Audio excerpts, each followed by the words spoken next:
রাজ্য সরকারের সাফল্যের মুকুটে নতুন পালক। কমার্শিয়াল ট্যাক্স আদায়ের হার বৃদ্ধির নিরিখে দেশের চেয়ে এগিয়ে পশ্চিমবঙ্গ।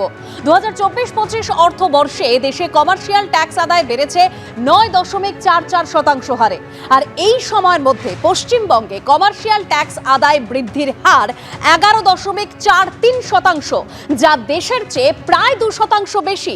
রাজ্যের সাফল্যের এই খবর জানা গিয়েছে নবান্ন সূত্রে।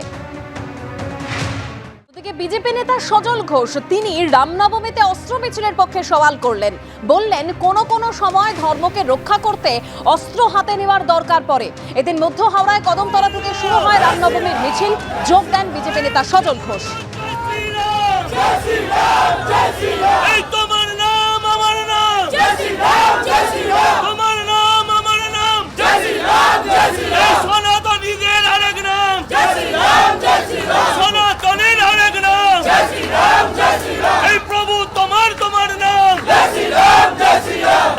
এই মিছিল কুরুট মোড় থেকে রামরাজাতলায় যে বেশ প্রাচীন রাম মন্দির রয়েছে সেখানে অবধি এসে পৌঁছেছে। রামনবমীর দিন এই যে রামরাজাতলা রাম মন্দির, সেখানে খুব স্বাভাবিকভাবেই মানুষের ভিড় থাকে, তারা আসতে থাকেন। বাকি যে মিছিলের যে ছবিটা, সজল ঘোষ এই মুহূর্তে রামরাজাতলার যে রাম মন্দির সেটা অত্যন্ত পুরনো একটি মন্দির, সেই মন্দিরে গিয়েছেন। কিন্তু বাকি যারা মানুষ এই মিছিলের সঙ্গে এসছেন তারাও সেখানে ঢুকছেন। তার বাইরেও কিন্তু যেহেতু রামরাজাতলার এই রাম মন্দির বেশ পুরনো এবং সেখান থেকে আজকে কোনো আলাদা করে র্যালি নেই, কিন্তু আজকে রামনবমীর দিনে বিশেষ পুজোর অবশ্যই আয়োজন রয়েছে। সেটার জন্য কিন্তু প্রচুর মানুষ এই মুহূর্তে আমরা দেখছি, যারা এই মিছিলের অন্তর্গত ছিলেনও না তারাও কিন্তু অনেকে জড়ো হয়েছেন। কারণ এই প্রাচীন মন্দিরে কিন্তু রামের জন্মদিন বা অন্যান্য যে পুজো সেটা কিন্তু পালন হয়েই থাকে। বস্তুত বলা ভালো যে এই রাম মন্দিরের জন্যই এলাকার নামও রামরাজাতলা, সেটাই কিন্তু অনেক দিন ধরেই এই বিষয়টি রয়েছে। এই মুহূর্তে যে মিছিলটি এসে পৌঁছেছে সেখানে একেবারে পুরোভাগে সজল ঘোষ ছিলেন। এই মুহূর্তে তিনি মন্দিরের ভেতরে ঢুকেছেন এবং কিছুক্ষণ পর এখানে আরও যে কর্মসূচিগুলো রয়েছে সেগুলো পালন হবে এবং সারাদিন পুজোর যে আয়োজনগুলো রয়েছে সেগুলো কিন্তু মন্দির জুড়ে চলতে থাকবে। এটা আমার পূর্বপুরুষের জায়গা, আমরা বাক্সারার লোক, হাওড়ার, এখান থেকে বেশি দূর নয়। স্বাভাবিকভাবে একটা নস্টালজিয়া থাকবে। আর দ্বিতীয় কথা হচ্ছে আজকে এই পবিত্র দিনেই পবিত্র 350 বছরের পুরনো একটা মন্দিরে যে প্রভুর রামের ইচ্ছে না থাকলে এখানে পৌঁছতে পারতাম না।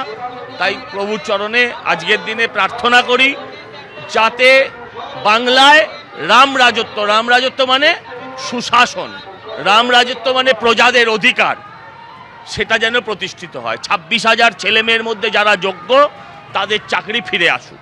কারণ প্রেতাত্মাদের রামের নাম সহ্য হয় না, প্রেতাত্মাদের রামের নাম সহ্য হয় না, সেই জন্যই হয়। দিদিকে নিষ্ক্রিয় করে রাখলে ওনাদের সক্রিয় থাকতে হতো না, দিদিকে নিষ্ক্রিয় রাখলে ওনাদের সক্রিয় থাকতে হতো না। আমি বলছি অত্যন্ত দুর্ভাগ্যজনক, এটাই সত্যি যে একজন মুসলিম ধর্মাবলম্বী মানুষও এই রাম নবমী নিয়ে একটাও খারাপ মন্তব্য করেননি, কুমন্তব্য করেননি। যিনি করেছেন সেটা কয়েকটা অর্বাচীন সহ মমতা বন্দ্যোপাধ্যায়। দুর্ভাগ্যক্রমে তাদের নাম ঘোষ বোস ব্যানার্জি চ্যাটার্জির মধ্যেই পড়ে।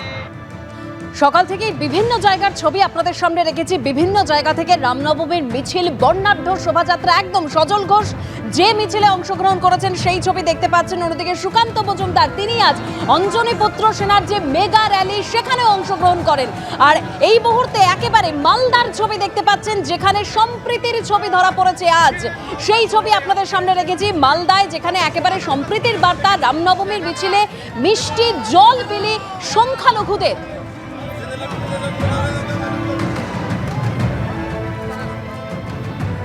বিজেপি যে হিন্দু ধর্মের কথা বলে, বাংলার মানুষ সেই হিন্দু ধর্ম মানে না। বাংলার মানুষ রামকৃষ্ণের দেবের হিন্দু ধর্ম, বিবেকানন্দ দেবের হিন্দু ধর্ম, চৈতন্য দেবের হিন্দু ধর্মে বিশ্বাস করে। যে ধর্ম আমাকে শান্তি দেয়, যে ধর্ম আমাকে অস্ত্রের ঝনঝনানি শোনায় না, যে ধর্ম নিজের ধর্মকে ভক্তি ভরে পালন করতে শেখায়, অন্য ধর্মকে সম্মান করতে শেখায়। আমার হিন্দু ধর্ম একথা বলে না যে তুমি অন্য ধর্মের মানুষকে খুন করো, তাদের উপর অত্যাচার করো।